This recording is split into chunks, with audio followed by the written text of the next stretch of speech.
Hallelujah hallelujah hallelujah. प्रभु के नाम की स्तुति और महिमा। प्रभु के समस्त महिमा का प्रभाव चिंतन है। प्रभु का बड़ा अनुग्रह हमारे ऊपर है।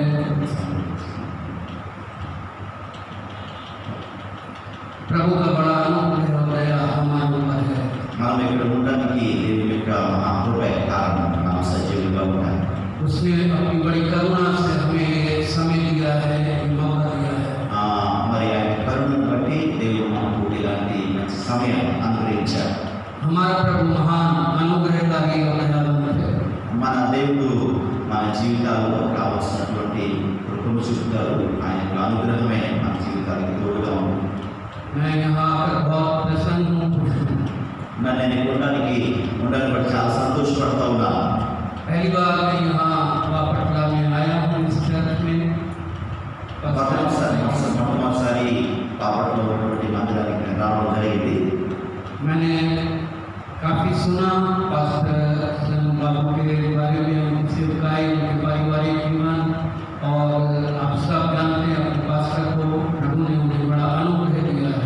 మరి పాస్టర్ సంఘం గురించి నేను ఇంతకుముందు వింటా వచ్చాను। మరి పరిచర్య గురించి వారి కుటుంబాల గురించి మరి వారికి దేవుడు చేస్తున్న కార్యాలను బట్టి నేను వింటా వచ్చాను।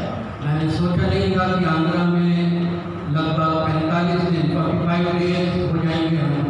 మరి మేము అనుకోలేదు ఆంధ్రాలో 45 రోజులు ఉంటామని। అయితే ఉన్నాం, 45 రోజులు ఇక్కడే ఉన్నాం। मैं यहाँ से बहुत जल्दी जाना चाहता था, एक सप्ताह के बाद మరి ప్రతి వారం అనుకుంటా ఉన్నాను, ఈ వారం పదం ఈ వారం పదం అనుకుని అట్లాగా 40 రోజులు 45 రోజులు గడిచిపోయాయి। लेकिन हमें यहाँ 45 डेज रुकना पड़ा। మరి 45 రోజులుగా ఇక్కడే ఉంటా ఉన్నాం। हम सभी अपने पारिवारिक लोगों से मिले, हमें बहुत अच्छा लगा। మరి మిమ్మల్ని చూడడం, ఇక్కడ మీతో కలిసి ఉండడం చాలా సంతోషం। प्रभु ने हमें बहुत आशीष और अनुग्रह प्रदान किया। మరి ఆయన యొక్క ఆశీర్వాదం, ఆయన యొక్క అనుగ్రహం ద్వారా మరి ఇక్కడ ఉండడానికి దేవుడు ఎంతగానో కృప చూపాడు। परमेश्वर हमारे जीवन में वही कार्य करता है जो उसकी योजना में, उसकी प्लानिंग में होता है। మరి మనం ఇలాంటి పరిస్థితుల్లో ఉండడం వెనక దేవుని ఉద్దేశం ఉంది। परमेश्वर कभी भी अपने चुने हुए अपने विश्वासी लोगों के जीवन में अपनी योजना के से अलग विपरीत कोई भी कार्य नहीं करता। మరి మన ఆలోచనలు వేరు, మరి దేవుని ఆలోచనలు వేరు। మరి దేవుడు మన ఆలోచన కాకుండా దేవుని ఆలోచనానుసారంగా మన విశ్వాస జీవితంలోకి నడిపిస్తూ వస్తున్నాడు। जैसे कि रोमन 8:28 में लिखा है, सब बातें मिलके भलाई पैदा करती है। మరి 8:28 రాసినటువంటి పత్రికలో మనం గమనించినట్లయితే మరి సమస్తం కూడా మేలు కలుగుటకే సమస్తాన్ని దేవుడు సమకూరుస్తున్నాడు అని వాక్యంలో రాయబడింది। जो परमेश्वर से प्रेम करते हैं उनके लिए सब बातें मिलकर भलाई पैदा करती है। మరి దేవుని యొక్క ప్రేమను బట్టి, ఆయన యొక్క కరుణను బట్టి, ఆయన ఆలోచన ద్వారానే దేవుడు మనల్ని ఎలా ఉంచాడు। हालेलुया हालेलुया హల్లెలూయా। परमेश्वर हमारा भला करने वाला परमेश्वर है। परमेश्वर हमारी भलाई करने वाला परमेश्वर है। अच्छा, మరి దేవుడు చాలా మరి మంచి దేవుడు। ఆయన మంచితనాన్ని బట్టి మనం ఎలా ఉంటాము। Hallelujah hallelujah. मुझे अच्छा लग रहा है कि मेरा अनुवाद तेलुगु में हो रहा है। He is doing well। आप अच्छा कर रहे हैं। బాగా చేస్తారా? मैं एक छोटा सा संदेश देना चाहता हूँ। మరి ఈరోజు ఒక సందేశాన్ని ఇవ్వడానికి నేను ఇష్టపడతా ఉన్నాను। बीते वर्ष में लगभग जब से कोविड-19 शुरू हुआ, लॉकडाउन शुरू हुआ, लास्ट ईयर अक्टूबर से मैंने अध्ययन करना शुरू किया एक विशेष सब्जेक्ट के ऊपर। మరి గత సంవత్సరం కోవిడ్-19 వచ్చిన దగ్గర నుంచి ఒక ప్రత్యేకమైనటువంటి అంశాన్ని నేను ధ్యానం చేస్తా వస్తా ఉన్నాను। मेरे मन में प्रभु ने एक विषय डाला, कवनेंट के ऊपर, वाचा के ऊपर। మరి దేవుని నిత్యమైనటువంటి నిబంధనల గురించి నేను ధ్యానం చేస్తా వస్తున్నా ఈ కోవిడ్ పరిస్థితులు ప్రారంభించిన నాటి నుండి। पूरे वर्ष में मैंने एक किताब को तैयार किया, लगभग 300 पेज की किताब को। మరి గత సంవత్సరంగా నేను దీని గురించి ధ్యానం చేస్తూ ఉన్నాను. 300 పేజీలు కలిగినటువంటి ఒక పుస్తకాన్ని కూడా నేను తయారు చేశాను ఈ అంశం మీద. उसका विषय है old covenant and new covenant. అదేంటంటే పాత నిబంధన కొత్త నిబంధన గురించి నేను ధ్యానం చేస్తూ రాస్తా వస్తున్నాను. This book about covenant of God. ఇది దేవుని యొక్క నిబంధన అనేటువంటి అంశం మీద నేను ధ్యానం చేస్తూ వస్తున్నాను గత సంవత్సరంగా. पूरे वर्ष प्रभु ने मुझे बहुत कुछ सिखाया। చాలా విషయాలు ఒక సంవత్సరంగా ఈ నిబంధనల గురించి చాలా విషయాలు దేవుడు నాకు నేర్పుతూ వస్తున్నాను. एक उसी में से छोटा सा संदेश उसके बारे में आपको देना चाहेगा। మరి నాలో నుండి ఒక చిన్న సందేశాన్ని నిబంధన అనేటువంటి అంశంలో నుండి ఒక చిన్న సందేశాన్ని మీకు ఇవ్వడానికి నేను ఇష్టపడుతున్నాను. हमारा परमेश्वर वाचा का परमेश्वर है। Our God is a covenant God। మన దేవుడు నిబంధనకు సంబంధించినటువంటి దేవుడు, నిబంధన ఇచ్చే దేవుడు మన దేవుడు. हमारा परमेश्वर वाचा को बांधने वाला, स्थापित करने वाला परमेश्वर है। वाचा को स्टैब्लिश करने वाला परमेश्वर है हमारे साथ। మరి ఒక దేవుడికి మనకు మధ్య ఒడంబడిక లేకపోతే నిబంధన చేసినటువంటి దేవుడిగా మన దేవుడు ఉన్నాడు. इससे पहले कि हम वाचा के संबंध में, वाचा के बारे में समझें या जानें, మరి దేవుడికి మనకు ఉన్నటువంటి నిబంధనకు సంబంధించినటువంటి ఆలోచన ఏదైతే దేవుడు కలిగి ఉన్నాడో దాని గురించి మనం ఆలోచించాలి. हमें परमेश्वर के बारे में जानना चाहिए और अच्छे से जानना चाहिए। మన యొక్క దేవుడి గురించి మనం బాగా తెలుసుకోవాలి. మంచి ఉద్దేశాలు కలిగినటువంటి దేవుడి గురించి మనం తెలుసుకోవాలి. बहुत से लोग कह सकते हैं हम परमेश्वर को जानते हैं, हम परमेश्वर के बारे में जानते हैं। మరి చాలా మంది లోకంలో ఉన్నటువంటి వారికి మన దేవుడి గురించి తెలుసు, అనే వ్యక్తిత్వాల గురించి తెలుసు. क्या वास्तव में हम परमेश्वर को जानते हैं? మరి నిజంగా వాస్తవంగా మన దేవుడి గురించి మనకు తెలుసా? ఆలోచించాలి మనం. हम कैसे परमेश्वर को जान सकते हैं? మరి ఎలాగా మన దేవుడి గురించి మనం తెలుసుకోగలుగుతాం? प्रभु यीशु ने यूहन्ना रचित सुसमाचार उसके पहले अध्याय के 18 वचन में कहा, परमेश्वर के पुत्र ने अपने पिता को हम पर प्रकट किया है। 3:14 యోహాను సువార్తలో రాయబడినటువంటి మాటను మనం గమనించినట్లయితే ఆ అద్వితీయమైనటువంటి దేవుని కుమారుని మన కొరకు ఆయన అనుగ్రహించారు.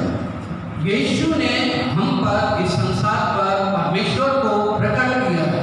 మరి తండ్రి అయినటువంటి దేవుడు తన కుమారుడైనటువంటి యేసుక్రీస్తు ప్రభువుని మన కొరకు అనుగ్రహించాడు. ఆయన हम यीशु के द्वारा पिता परमेश्वर के निकट आते हैं। మనము యేసుక్రీస్తు ప్రభు ద్వారా మాత్రమే తండ్రి అయినటువంటి దేవుని గురించి తెలుసుకోగలుగుతాం. हालेलुया। హల్లెలూయా. और यीशु ने हमें विश्वास करना सिखाया है। మనము యేసుక్రీస్తులో ఉన్నటువంటి విశ్వాసాన్ని గురించి మనం నేర్చుకోవాలి. विश्वास के माध्यम से हम परमेश्वर के निकट आ सकते हैं।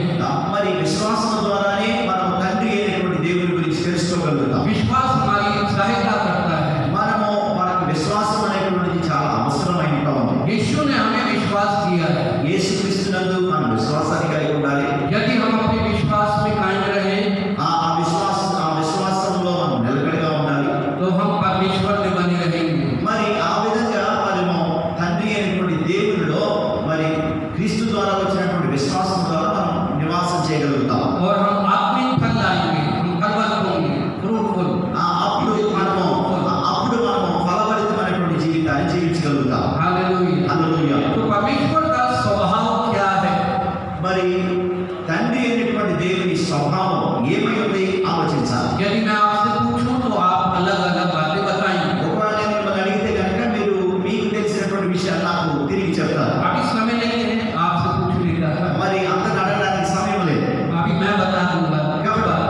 మరి నేనే దేవుని గురించి, దేవుని స్వభావాల గురించి చెప్తాను. हमारा परमेश्वर अनंत है, इटर्नल। మన యొక్క దేవుడు నిత్యుడైనటువంటి దేవుడు. वो पवित्र है। ఆయన పరిశుద్ధుడైన దేవుడు. परमेश्वर धर्मी है, righteous। ఆయన మరి నీతిమంతుడిగా ఉంటా ఉన్నారు. परमेश्वर कभी नहीं बदलता, never change। దేవుడు మారని దేవుడిగా ఉంటా ఉన్నాడు మన దేవుడు. He is always same। ఆయన ఎప్పుడు కూడా ఒకే రీతిగా ఉన్నాడు. परमेश्वर हमेशा प्रेजेंट में, वर्तमान में रहता है। మరి తండ్రి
क्योंकि बिना पवित्रता के कोई परमेश्वर के निकट नहीं जा सकता। बिना पवित्रता के nobody can near God. గమనించండి, మన యొక్క పవిత్రతను బట్టి మనం దేవునికి దగ్గర కాదు. हालेलुया।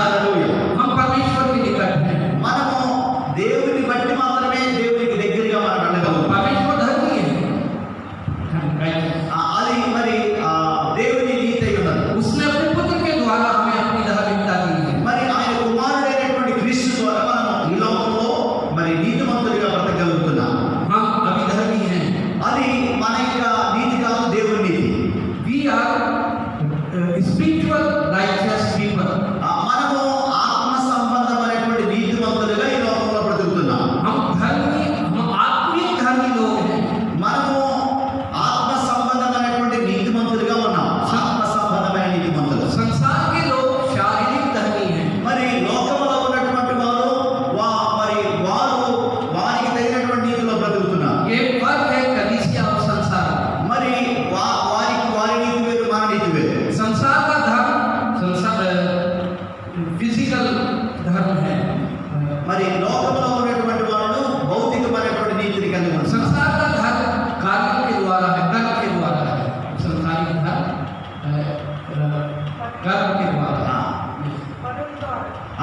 మరి లోకంలో ఉన్నటువంటి మనుషులు వారు చేసేటువంటి మంచి పనుల ద్వారా తమను తాము నీతిమంతులు అని అనుకుంటారు. हमारी धार्मिकता आत्मा के द्वारा, पवित्र आत्मा के द्वारा है। అయితే మన యొక్క నీతి ఏంటంటే పరిశుద్ధులైనటువంటి దేవుని ద్వారా మనకు అనుగ్రహించబడేటువంటి పవిత్రతను బట్టి మనం నీతిమంతులుగా. हालेलुया। हालेलुया। इसलिए संसार में कलीसिया परमेश्वर का स्वर्ग का राज्य है।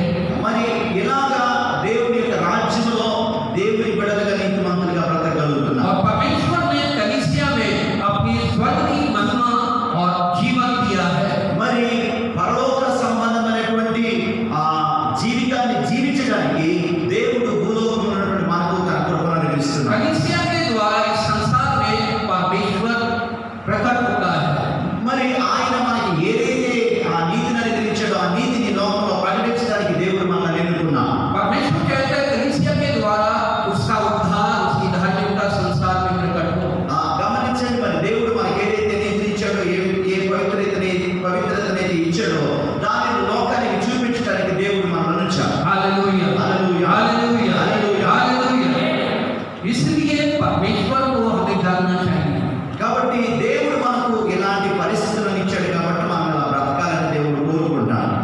Now, Psalm 25 verse 14. 25వ అధ్యాయం 14వ వాక్యం. కీర్తనలు 25వ అధ్యాయం 14వ వాక్యం.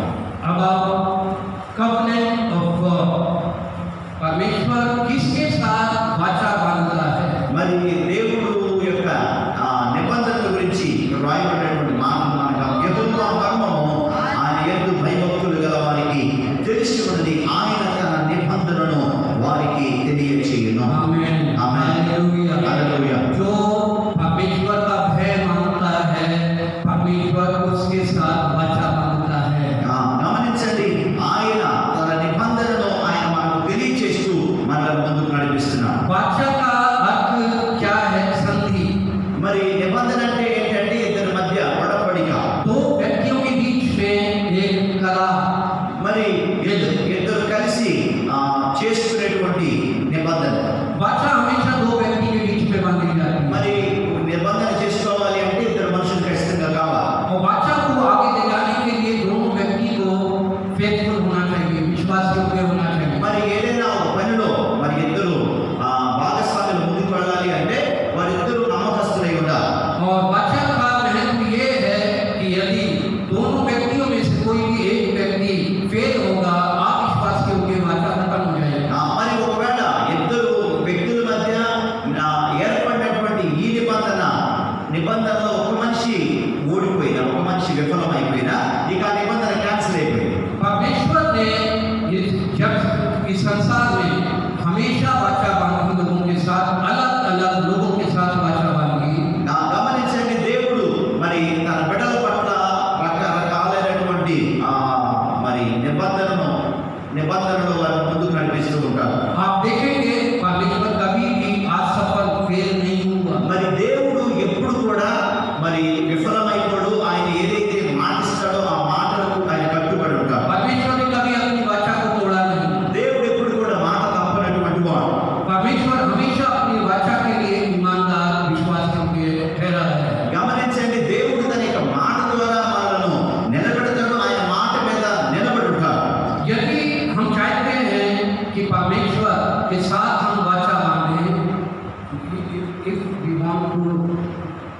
covenant with God. So हमें विश्वास करके रहना पड़ेगा. దేవుడితో మనం నిత్య నిబంధన కలిగి ఉండాలి అంటే ఆయన ఎందు విశ్వాసం ఉంచాలి మనం. और वाचा का एक दूसरा महत्व ये है कि बिना वाचा के परमेश्वर कुछ भी नहीं करता है. గమనించండి, దేవుని యందు మనం విశ్వాసం ఉంచకపోతే కనుక దేవుడు మన కొరకు ఏ కార్యాన్ని కూడా చేయలేడు. हम बाइबल में बहुत से प्रोमिसेस के बारे में जानते हैं. మనము మరి దేవుడు మనకి ఇచ్చినటువంటి వాగ్దానాలు మనకు తెలుసు. ఆ వాగ్దానాలన్నీ కూడా ఆయన మాటలు నమ్మితే మాత్రమే మనం స్వతంత్రించుకోగలుగుతాం. और कई बार हम प्रार्थना में क्लेम करते हैं प्रोमिसेस को. మరి ఆ వాగ్దానాలన్నిటిని మనం ఎప్పుడు స్వతంత్రించుకుంటాము అంటే ప్రార్థనలో విశ్వాసం ద్వారా వాటిని స్వతంత్రించుకుంటాం. हम परमेश्वर को याद दिलाते हैं कि तूने हमसे प्रॉमिस किया है. మరి దేవుడు మనకి కొరకు ఎందుకు వాగ్దానాలు ఇచ్చాడో మనకు అప్పుడు అర్థమవుతుంది. परमेश्वर को हमें याद दिलाने की आवश्यकता नहीं है. మరి हमें जरूरत नहीं है कि हम परमेश्वर को स्मरण कराएं उसके वायदों के बारे में.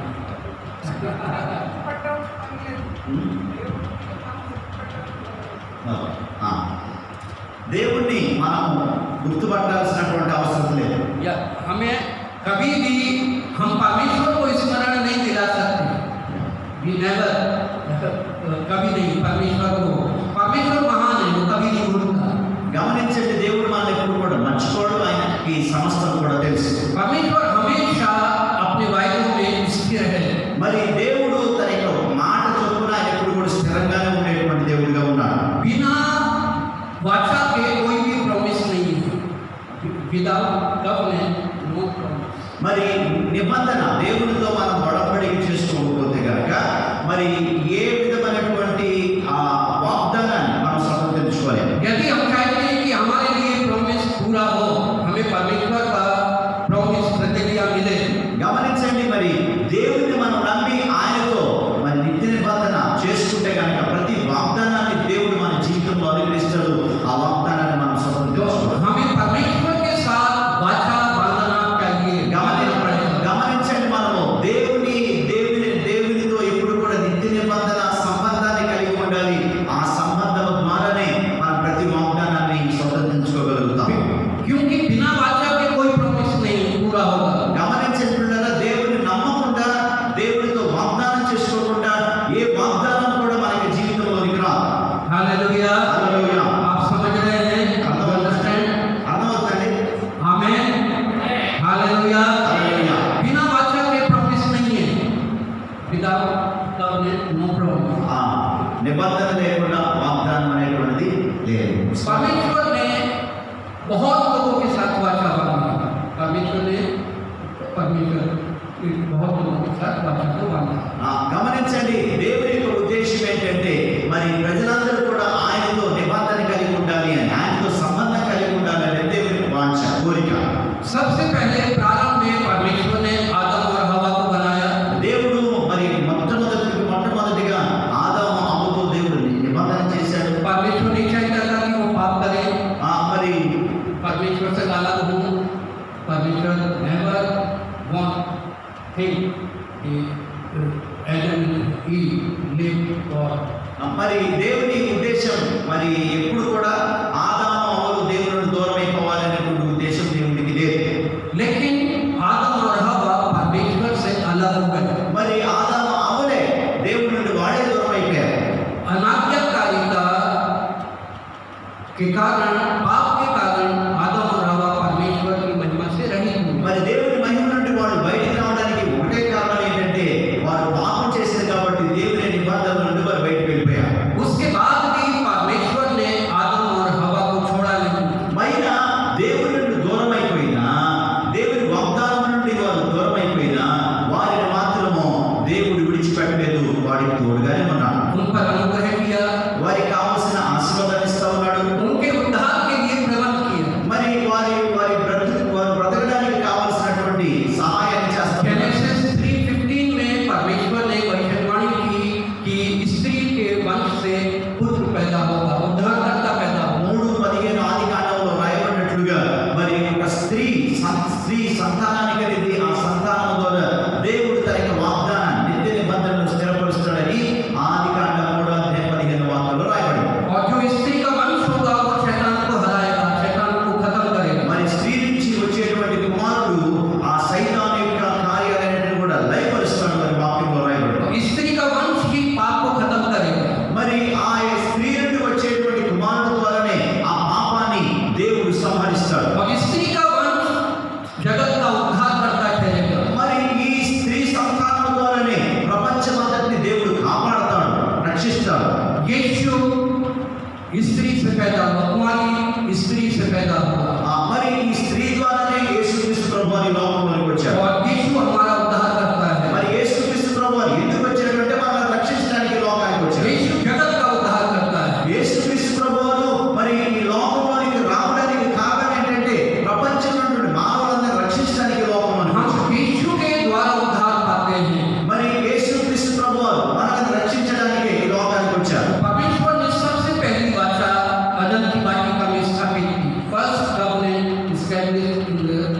బట్టి దేవుడు మనకి ఇచ్చినటువంటి వాగ్దానాలన్నిటినీ అనుభవించగలుగుతాం. यदि हम चाहते हैं कि परमेश्वर हमारे लिए अपने वायदों को, अपने प्रॉमिसेस को पूरा करे, మరి దేవుడు మనకు ఏ వాగ్దానాలు అయితే ఇచ్చాడో ఆ వాగ్దానాలన్నీ కూడా ఆయన మన కొరకు చేసినటువంటి నిబంధన ద్వారానే వాటన్నిటిని కూడా స్వతంత్రించుకోగలుగుతాం. हमें यीशु के द्वारा परमेश्वर के साथ वाचा बांधने की आवश्यकता है। గమనించండి, యేసుక్రీస్తు ప్రభు ద్వారా తండ్రి అయినటువంటి దేవుడితో మరి నిబంధన కలిగి మనం ఆ నిబంధనలో కొనసాగుతాం. और यीशु की वाचा लहू की वाचा है।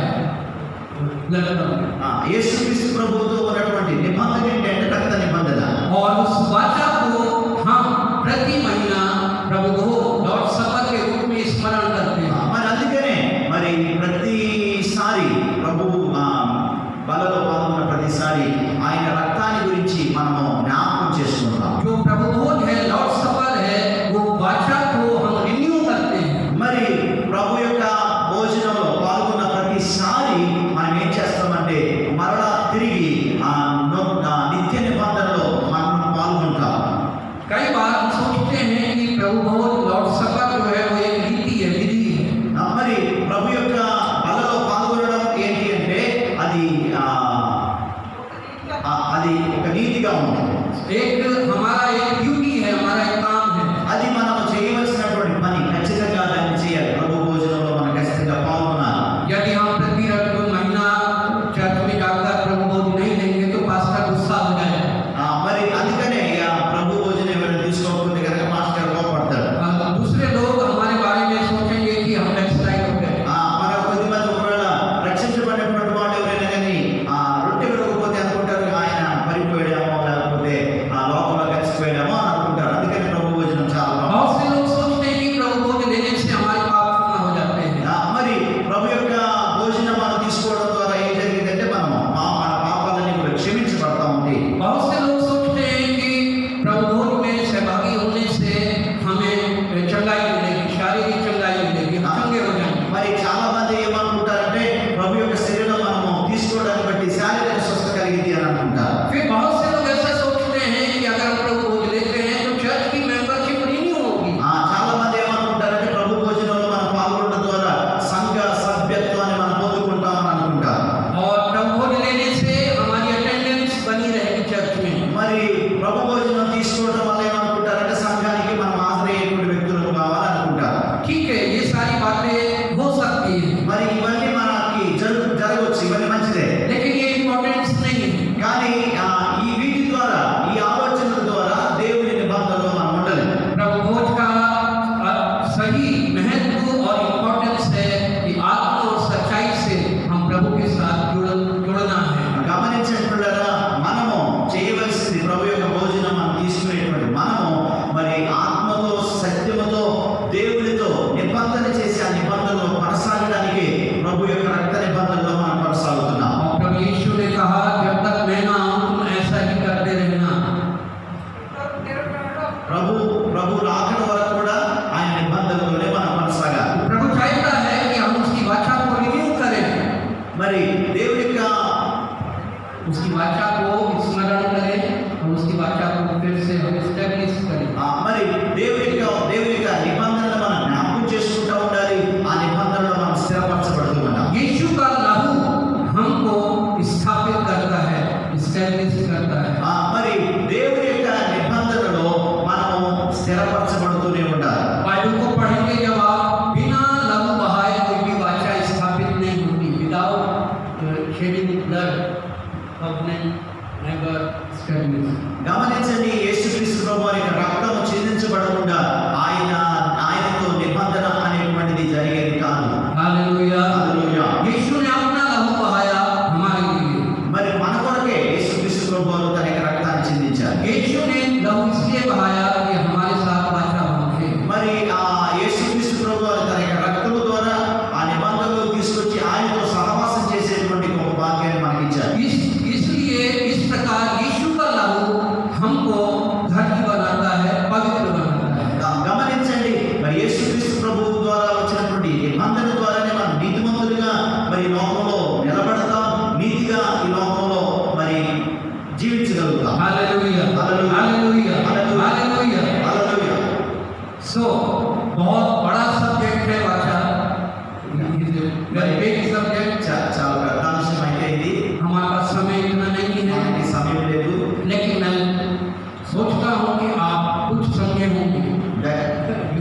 little bit understand about covenant. మరి మీకు కొద్దిగా అర్థమైంది అని అనుకుంటా ఉన్నాను. और बिना वाचा के परमेश्वर का कोई भी वायदा हमारे जीवन में पूरा नहीं होता. మరి ఆయన లేకుండా మనము ఈ లోకంలో జీవించడం అనేటువంటిది అసాధ్యము. लास्ट में परमेश्वर ने जब अब्राहम से वाचा बांधी, దేవుడు అబ్రహాముతో నిబంధన చేశాడు. उससे पहले परमेश्वर ने अब्राहम से बहुत प्रॉमिस किया था. మరి అబ్రహాముతో నిబంధన చేసి అబ్రహాము చాలా వాగ్దానాలు దేవుడు ఇచ్చాడు నిబంధన ద్వారా. और जब अब्राहम परमेश्वर के साथ वाचा में विश्वास योग्य ठहरा, మరి దేవుడు ఏ వాగ్దానాలను అయితే అబ్రహాముకి ఇచ్చాడో ఆ వాగ్దానాలన్నిటినీ కూడా విశ్వాసంతో నమ్మాడు. वो सारे जितने भी प्रॉमिस थे अब्राहम के जीवन में पूरा हुआ. గమనించండి, అబ్రహాముకి ఏ వాగ్దానాలు అయితే ఇచ్చాడో ఆ వాగ్దానాలన్నిటినీ ప్రభు నెరవేర్చాడు. हालेलुया. जब हम परमेश्वर के साथ वाचा में स्थिर रहते हैं, विश्वास योग्य रहते हैं, अपने आप परमेश्वर के सारे प्रॉमिस हमारे जीवन में स्वयं ऑटोमेटिक पूरे होते जाते हैं. గమనించండి, దేవుడు మనతో నిబంధన చేసి ఏ వాగ్దానాలు అయితే మనకిచ్చాడో ఆ వాగ్దానాలన్నిటిని కూడా దేవుడు ఖచ్చితంగా మన జీవితంలో కూడా అబ్రహాముకు నెరవేర్చినట్లుగా అవన్నీ కూడా మన జీవితంలో నెరవేరుస్తాడు. అయితే ఆయనతో ఎప్పుడు నిబంధన సంబంధాన్ని కలిగి ఉండవాలని మనం మర్చిపోవాలి. Hallelujah. Hallelujah. Hallelujah. Wonderful Jesus, wonderful lord. మరి శ్రేష్టమైనటువంటి దేవుడు మన దేవుడు, మరి ఆ ప్రభు మనం కలిగి ఉండడంతో సంతోషం. हम प्रॉमिस के पीछे ना भागे. We never follow promise. మనము వాగ్దానాన్ని అనుసరించాం ఎప్పుడు కూడా. हम वाचा के पीछे जाए, మనము वाचा को फॉलो करें. మనము ఎప్పుడు కూడా నిబంధనను అనుసరించి నడిచేటువంటి మనుషులం. अगर हम वाचा को स्थिर बनाए रखेंगे, మరి మనము దేవుడు ఇచ్చినటువంటి నిబంధనలో మనం స్థిరంగా ఉంటూ प्रॉमिस अपने आप पूरा हो जाएगा. మరి దేవుడు ఇచ్చినటువంటి నిబంధనలో మనం స్థిరంగా ఉంటే కనుక వాగ్దానాలన్నీ కూడా ఆటోమేటిక్ గా నెరవేర్చబడతాయి. हालेलुया. हालेलुया. यीशु ने एक वचन कहा, पहले उसके राज्य और धर्म की खोज करो तो सब वस्तुएं तुम्हें मिल जाएंगी. जॉन గమనించండి, 3:16లో మరి యేసుక్రీస్తు ప్రభు ద్వారా ఏ వాగ్దానం అయితే మనకి ఇచ్చాడో ఆ వాగ్దానం అంతటిని కూడా దేవుడు మన కొరకు ఇచ్చాడు. ఆ వచనం ద్వారా ఉన్నటువంటి వాగ్దానాలన్నీ కూడా మనకు దేవుడు నెరవేరుస్తాడు. हालेलुया. हालेलुया. हालेलुया. हालेलुया. हम पहले उसके राज्य, उसके धर्म की खोज करें, उसकी वाचा में बने रहें, अपने साथ स्वयं परमेश्वर में सब कुछ देगा. గమనించకుండా మనం దేవుని బిడ్డలం, దేవునితో నిబంధన చేయబడినటువంటి జనులం కాబట్టి ఆ నిత్యమైనటువంటి ఆ నిబంధనలకు సంబంధించిన ప్రజలను మరి ఆ నిబంధనలో కొనసాగుదాం, ఆ నిబంధనలో ఉందాం. ఆ నిబంధన ద్వారానే దేవుడు మనకు అన్ని అనుగ్రహిస్తాడు. हालेलुया. हालेलुया. हालेलुया. हालेलुया. आपके सामने आपके पास्टर, उनका परिवार, उनकी वाइफ ब्लेसिंग एक विटनेस है वाचा के बारे में. उन्होंने वाचा को फॉलो किया, वाचा को एक्सेप्ट किया और परमेश्वर ने उनके जीवन में सारे प्रॉमिस पूरा करना प्रारंभ किया. గమనించండి, మరి దేవుడు దైవజనులకి సంభవ్ గారు వారి కుటుంబానికి ఏ విధమైనటువంటి వాగ్దానం చొప్పున మరి వారిని తీసుకొచ్చారు, ఎలా వాగ్దానాలు వారి కొరకు చేసి నెరవేరుస్తూ వారి ముందుకు నడిపిస్తూ ఉన్నారు. వారే సజీవ సాక్ష్యాలు. మరి వారి కుటుంబ జీవితంలో, పరిచయ జీవితంలో దేవుడు ఏ వాగ్దానాలు ఇచ్చాడో ఆ వాగ్దానాలు నెరవేరుస్తూ వస్తూ ఉన్నాడు. కళ్ళ ముందు ఇవే సజీవ సాక్ష్యాలు. మరి వారి జీవితాలు నెరవేరుస్తున్నట్టుగా మీ జీవితంలో కూడా నెరవేరుస్తాడు దేవుడు. जिस प्रकार अब्राहम को परमेश्वर ने बुलाया, ऐसे ही अब्राहम परमेश्वर की बात को माना, परमेश्वर के दास ने परमेश्वर की बात को माना, उनके पीछे चला, परमेश्वर ने आशीषित किया. గమనించాడు అబ్రహాము, దేవుడు ఎలా పిలిచాడు, సేవకులను కూడా అలానే పిలిచాడు. మరి ఏ వాగ్దానం అయితే వారికి ఇచ్చాడు, అబ్రహాముకి ఇచ్చాడో అలాంటి వాగ్దానాలను కూడా వారికి ఇచ్చి వారిని నడిపిస్తూ ఉన్నాడు. ఆ వాగ్దానం చొప్పున వారు నడిపించబడతారు. हालेलुया. हालेलुया. अभी बहुत से प्रॉमिस पूरा होना बाकी है. మరి ఇంకా మన జీవితంలో చాలా వాగ్దానాలు నెరవేర్చబడవలసి ఉన్నాయి. ఆ వాగ్దానాలన్నీ కూడా మన జీవితంలో నెరవేర్చబడాలి. Uncountable promises will be fulfilled. మరి లెక్కకు మించినటువంటి వాగ్దానాలు మన జీవితంలో ఎన్నో ఉన్నాయి. అవన్నీ కూడా నెరవేర్చబడాలి. Hallelujah. Hallelujah. Hallelujah. May the Lord bless you all. దేవుని వాళ్ళందరినీ కూడా దీవించాలి. प्रभु आप सबको बहुत अनुग्रह और आशीष दे. దేవుని తన ఆశీర్వాదం మీ అందరికీ అనుగ్రహించుగా. प्रार्थना करेंगे आपके लिए, आप भी हमारे लिए प्रार्थना करें. कल हम वापस चले जाएंगे दिल्ली रात में सो प्रार्थना के द्वारा एक दूसरे के साथ रहेंगे। आमीन, हालेलुया। దయచేసి మా కొరకు ప్రార్థించండి. రేపు సాయంత్రం వేళ మేము తిరిగి గృహానికి వెళ్ళిపోతాం. మీ కొరకు కూడా మేము ప్రార్థన చేస్తాం. ఆ ప్రభు దేవుని కృప మాకు తోడై ఉండును గాక. స్తోత్రం, హల్లెలూయా. మరి దేవుని బిడ్డలమైనటువంటి మనము నిశ్చయంగా దేవుని యొక్క వాగ్దానంలో ఉన్నాము. మనం మర్చిపోకూడదు. ఎవరితో వాగ్దానం చేసుకున్నాం? మనం దేవుడు క్రీస్తు ప్రభు వరకు మనం వాగ్దాన సంబంధాలు, వాగ్దాన పుత్రులం. కాబట్టి ఆ వాగ్దానాలు దేవుడు మన జీవితంలో ఏ వాగ్దానాలు అనుగ్రహించాడో ఆ వాగ్దానాలన్నీ కూడా నెరవేర్చబడాలి అంటే ఆయనతో నిబంధన సంబంధాలు కలిగి ఉండాలి. స్తోత్రం. రక్తంలో కడగబడినటువంటి వారిగా ఆయన బిడ్డలుగా మనం చేయబడినటువంటి వ్యక్తులుగా మనం బ్రతకాలి. మరి ఏ నిబంధన అయితే దేవుడు మన కొరకు చేశాడో యేసు